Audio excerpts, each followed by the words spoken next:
Hey there, this is the video for Chapter 7, Section 3. We're going to be working with t distributions again for this section. So if you want to refamiliarize yourself with the calculator function inverse t, that will help you. We're going to be adding a new calculator function too. It's on your lecture notes, but if you have a special place you're putting your calculator notes, make sure you add it there. It'll come towards the end of the lesson. Also, if you have the t distribution tables printed out, get those out too before we get started. That's Table 5 and Appendix B. Okay, let's dive in. Welcome to the lecture video for Chapter 7, Section 3. Today we'll be talking about how to find critical values in a t-distribution, how to use the t-test to test a mean when sigma is not known, and how to use technology to find p-values and use them with the t-test to test a mean mu when sigma is not known. Okay, let's get going. So this test is in contrast to the last one because we don't have population standard deviation. But as we've said before, it's not likely that the population standard deviation will be known if the population mean is not known either. However, there is a way around this, which we've worked with before. That is, if the population distribution is known to be normally distributed, or the sample size is greater than or equal to 30, then we can still test the population mean mu with a t-distribution and n-1 degree of freedom. When we're finding critical values in a t-distribution, we need to do a few things. We need to specify the level of significance alpha. We need to identify the degrees of freedom, n-1. We need to find the critical value using the table from Appendix B in your e-text. You'll see the one-tailed and two-tailed tests labeled on the t-distribution chart. For a left-tailed test, we just use the negative t-value. For a right-tailed test, we use the positive t-value. For the two-tailed test, we use both a negative and a positive value. Let's walk through how to read the table. At the top is listed the level of confidence. Sometimes the number you need will be listed this way. Sometimes it's listed as alpha. They're just different parts of the same number. If you've been given alpha, the next thing you have to determine is if it's a one-tailed or a two-tailed problem. If it's one-tailed, you'll use this next line's numbers, and the resulting number you use below depends on whether it's a left-tailed or a right-tailed graph. If it's a left-tailed graph, you'll use a negative version of the number you find in the table. If it's a right-tailed graph, you'll use a positive version of the number you find in the table. If it's a two-tailed graph, you'll use this next line's numbers, and you'll use both the negative and the positive versions of the resulting number below. After you've decided whether you have a one-tail or a two-tail, then you have to look at degrees of freedom along the left-hand side, and then you have to match them up. I'm going to pretend I'm doing a problem that has a right-tailed graph with alpha of 0.05 and n equals 3. So n-1 equals 2, so 2 degrees of freedom. Don't forget to do that -1. So I'm going to look down from 0.05 and across from 2 degrees of freedom to find my resulting number, which for this case is 2.920. And because it was a right-tailed graph, we'll use the positive 2.920. If it had been a left-tailed graph, I would have made that a negative. If it had been a two-tailed, I would have used both negative and positive 2.920. Okay, let's do an example. Find the critical value t0 for a left-tailed test given alpha equals 0.05 and n equals 21. So I can do this two ways, but first I need to identify my degrees of freedom. N equals 21, so my n-1 is 20, so my degrees of freedom is 20. Next I look at alpha, it's 0.05. So at this point I either look at the table or use my calculator. Let's start with the table. To use the table I need to identify the appropriate alpha. It's 0.05, but am I doing a left-tailed or right-tailed? It's told us left-tailed, so that means my result will be a negative number, and it means I'm going to use the row that says one-tail alpha. So I find that spot and follow it down. Then I find my row for degree of freedom of 20 and see where they intersect. And remember to make my result a negative number. Now if I wanted to do this on my calculator, I would use the inverse t function. I would press the second button, then bars, then arrow down to or press 4, the inverse t function, Then I would put the area in decimal form, in this case 0.05, then press enter, then put in the degrees of freedom, in this case 20, then press enter as many times as needed to calculate. Either of the ways that you do it, you should come up with 1.725. Okay, let's try another one. Find the critical value T0 for a right-tailed test given alpha equals 0.01 and n equals 17. So using one of those methods, the table or your calculator, pause the video and see if you can come up with the answer for this one. I'll give you a hint about the calculator. It's always going to give you a negative number, but you need to be diligent about which answer you give based on what you know about the problem. That was a big hint. Okay, did you figure it out? So we need to find degrees of freedom. N equals 17, so n minus 1 equals 16. So degrees of freedom are 16. It's a right-tailed test, so our number is going to be positive, and it's a one-tailed test, alpha, and alpha equals 0.01. So if we match everything up or type it in correctly, either on the table or in the calculator, we should get 2.583. Did you get it right? Okay, one more. Find the critical values T0 for a two-tailed test given alpha equals 0.10 and n equals 26. Using either the table or the calculator, find these critical values. All right, so the degrees of freedom are 26 minus 1 equals 25. So that is our degree of freedom. It's a two-tailed test, so our numbers, two of them, are going to be negative and positive. And if we're using the table, we need to look at 0.10. But if we're using the calculator, we need to use 0.05 because we're dealing with just one side. Important note here if you're wanting to use your calculator. For a two-tailed test, you need to divide alpha in half before you put it in the calculator because you're only dealing with one side of the graph. Once everything is lined up and you've entered everything correctly, hopefully you came up with negative 1.708 and positive 1.708. The t-test for a mean mu is a statistical test for a population mean. The test statistic is the sample mean x bar. The standardized test statistic in this formula, t equals x bar minus mu, divided by the ratio s, or sample standard deviation, divided by the square root of the sample size. You should recognize this from when we were building confidence intervals for a mean when we didn't know sigma.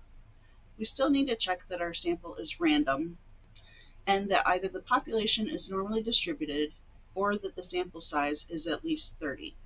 So our sampling distribution of sample means is assumed to be approximately normal. So here are the steps for using a t-test for mean mu when sigma is not known. Very similar to the last section when we did z-test, just adjusted slightly because sigma is not known. First of all, we want to verify that sigma is not known. They did not give us population standard deviation. Then we want to check conditions. Is the sample random? Is the population normally distributed? Or is the sample size greater than or equal to 30?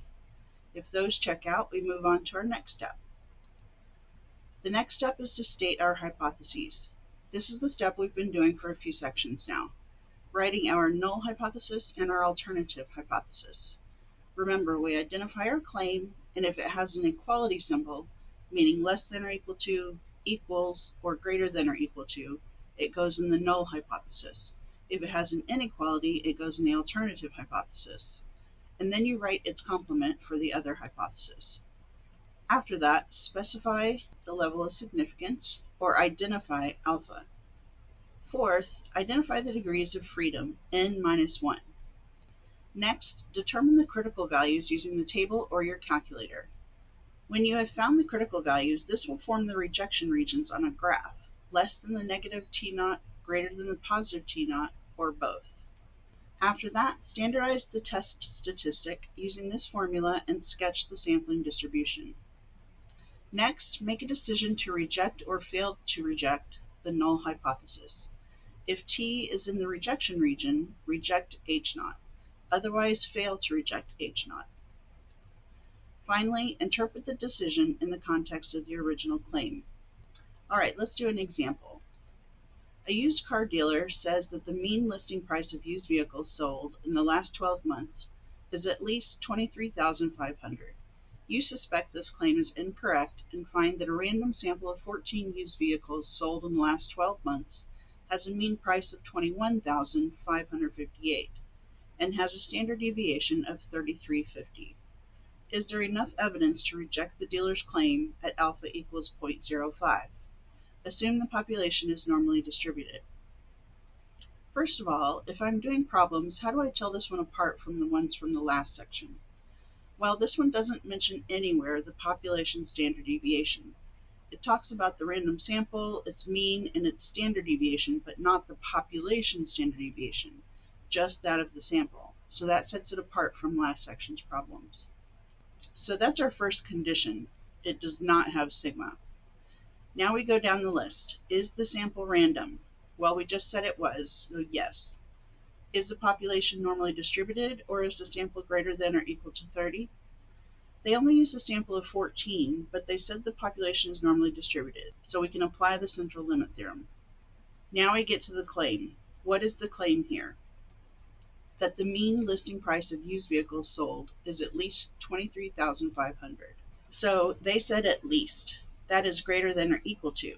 So which type of hypothesis are we working with first?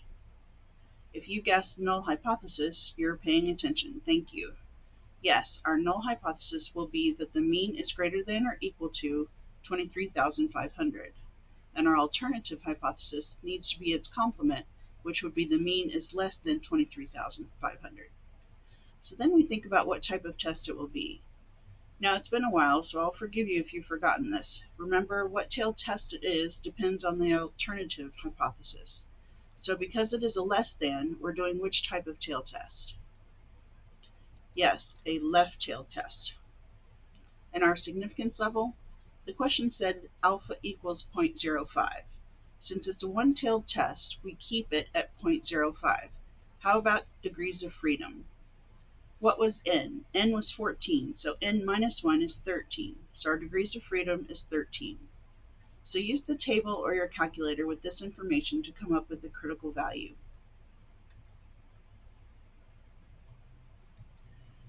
You should come up with negative 1.771. And not just because your calculator gives you a negative number, but because it's a left-tailed test. So the rejection region will be to the left of this value. Now we need to use this formula to find the standardized test statistic using the sample data and assuming mu to be 23,500.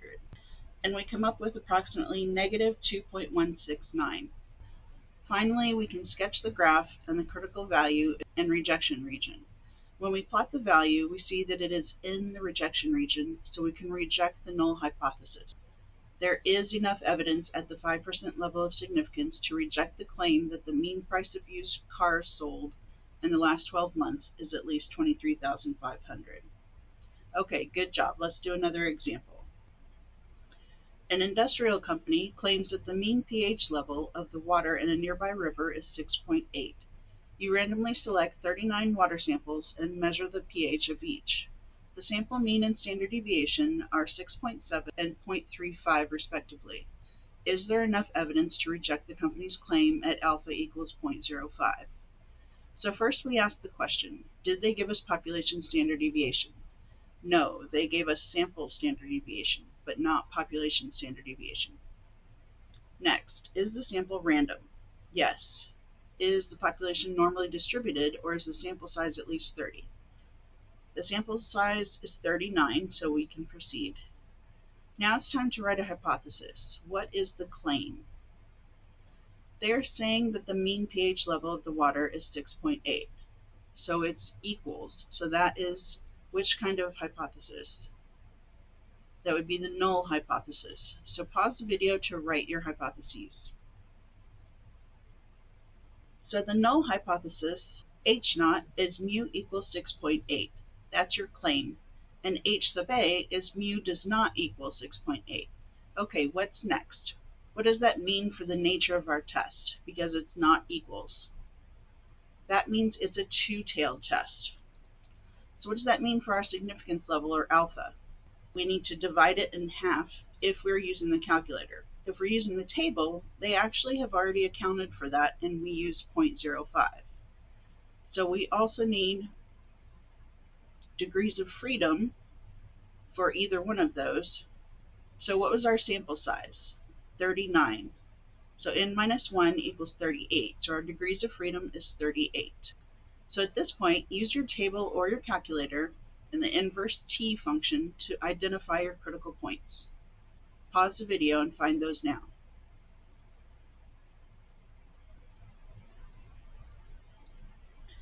You should have come up with negative and positive 2.024. Next, you need to plug all the necessary values into the standardized test statistic formula, assuming mu equals 6.8. Pause the video and do that now.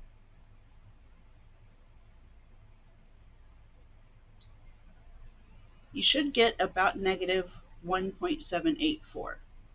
Okay, let's see what our graph would look like. We can see where our critical values lie and where the rejection regions are. There's our t-value, the value we came up with when we put all that information into the formula for the standardized test statistic. We did that to test the data, to see where it fell in the rest of the data. So would you reject the null hypothesis in this case, or would you fail to reject it? You would fail to reject it because it does not lie in the rejection region. It's just outside of it. Okay, we're going to do one more example, but this time I'm going to show you another calculator shortcut. A Department of Motor Vehicles office claims that the mean wait time is less than 14 minutes. A random sample of 10 people has a mean wait time of 13 minutes with a standard deviation of 3.5 minutes. At alpha equals 0.10, test the office's claim. Assume the population is normally distributed. So we still need to check for conditions. Did they give us population standard deviation or sigma? No, just sample information. Is the sample random? Yes. Is the population normally distributed, or is the sample size greater than or equal to 30? They said the population is normally distributed. Good, so we continue. So we still need to come up with hypotheses also. What is our claim? That the mean wait time is less than 14 minutes, so less than, which is an inequality. That means our claim is in the alternative hypothesis. Pause the video and write those hypotheses. Hopefully this is what you got, that the null hypothesis is mu is greater than or equal to 14 minutes, and h sub a is less than 14 minutes. Okay, after that we're ready to use the calculator shortcut. To find p-values for a hypothesis test, do the following. Press the Stat button, arrow over to Tests menu, then select the number 2 option, t-test. Then you want to highlight Stats. It may already be highlighted, or you may need to arrow over to highlight it. Then you need to enter the values for the following. Population mean or mu, sample mean or x-bar, sample standard deviation or s, and sample size or n. After that, select the appropriate inequality symbol to go with your alternative hypothesis, then choose Calculate. You should get something similar to what you see on the right. Pause the video for a moment if you need to practice this, or make notes for yourself wherever you keep your calculator notes. From the display, you can see that p is about 0.1949. Because the p-value is greater than alpha equals 0.10, you fail to reject the null hypothesis. There is not enough evidence at the 10% significance level to support the office's claim that the mean wait time is less than 14 minutes. Okay, another section done. Great job. I'll see you on the next video.